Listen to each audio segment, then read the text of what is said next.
सत्संग जी, जैसा कि आप सभी लोग जानते हैं कि 84 लाख योनियों में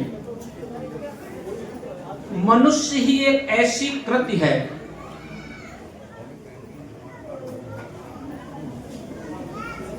जिसको यह अवसर मिला है,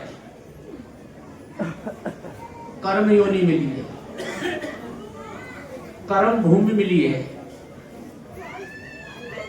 मनुष्य के अलावा जितनी भी योनियां हैं वो सब भोग योनि है।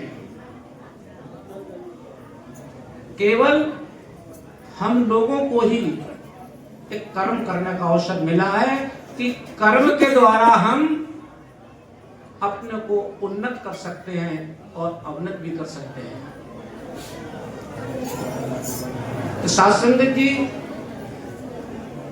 कर्म करने से पहले विचार आता है मन में, विचार का प्रभाव मन पे पड़ता है और मन का प्रभाव तन पे पड़ता है, फिर उसी के अनुरूप कर्म होता है।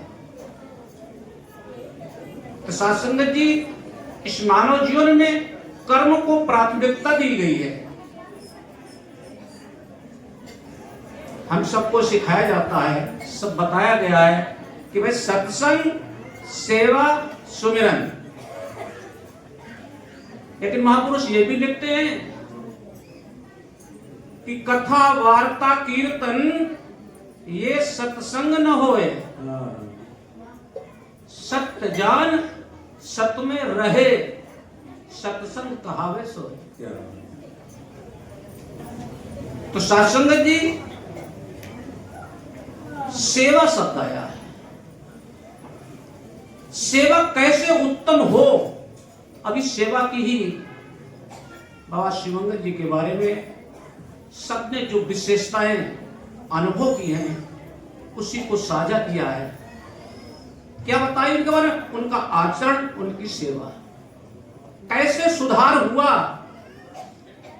जब तक हमारी विचार शक्ति नहीं सुधरेगी तब तक कर्म अच्छा नहीं हो सकता है, अच्छी सेवा नहीं हो सकता है। इसीलिए सत्संग में आने में हमें संत महापुरुषों के द्वारा उत्तम विचार मिलते हैं कि कर्म कैसा होना चाहिए। और जब हमने सत्य को जाना और जब हम इसके सत्य के साथ रहेंगे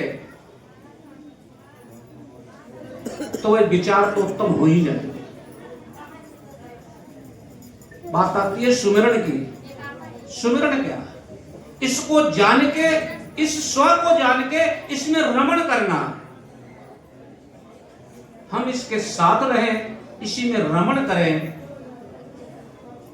तो सत्संग जी, निश्चित है कि जो भी आप सेवा करेंगे, जो भी कर्म करेंगे, उसमें सुधार निश्चित होगा। और यदि नहीं जान पाए हैं तो जान लें, क्योंकि ये ऐसा अलौकिक ज्ञान है, जिसने भी जाना है और रमण किया है तो उस पर फिर संसार का प्रभाव नहीं पड़ता है। जैसे रामायण में प्रसंग आया है कि जब भरत जी अपनी माताओं के साथ, प्रजाजन के साथ राम जी को मनाने के लिए जा रहे हैं कि मना के ले आऊं और हमारे ऊपर जो दोषारोपण लगा है वो भी छूट जाए, और वो हमारे बड़े हैं, बड़े भाई हैं, सद्गुरु समान है और अपना राज्य का संचालन करें।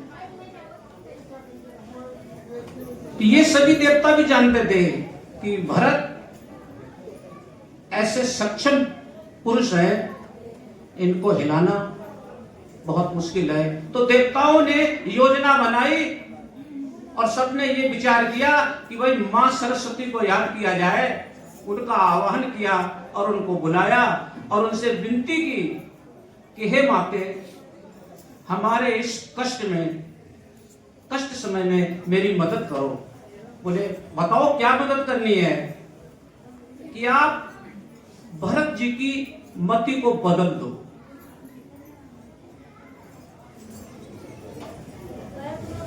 तो सरस्वती जी बोली कि भाई ये तो बात बहुत कठिन है,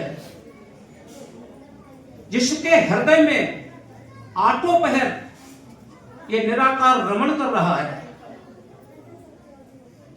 भाई ये ऐसा कार्य मेरे से तो हो ही नहीं सकता, इनके अलावा मैं किसी की भी बुद्धि को बदल सकती हूं।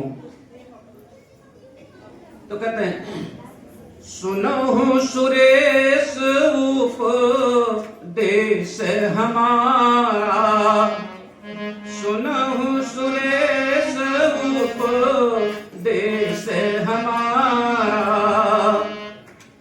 राम ही सेवक परम प्यारा, मानत सुख से वक सेवकाई,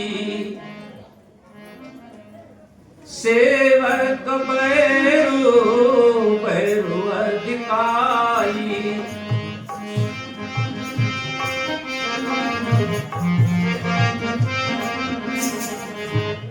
शास्त्र जी सरस्वती जी ने कि भाई जिसके हृदय में ये निराकार ब्रह्म ये ज्ञान रमण कर रहा है, क्या उसकी बुद्धि को बदला जा सकता है?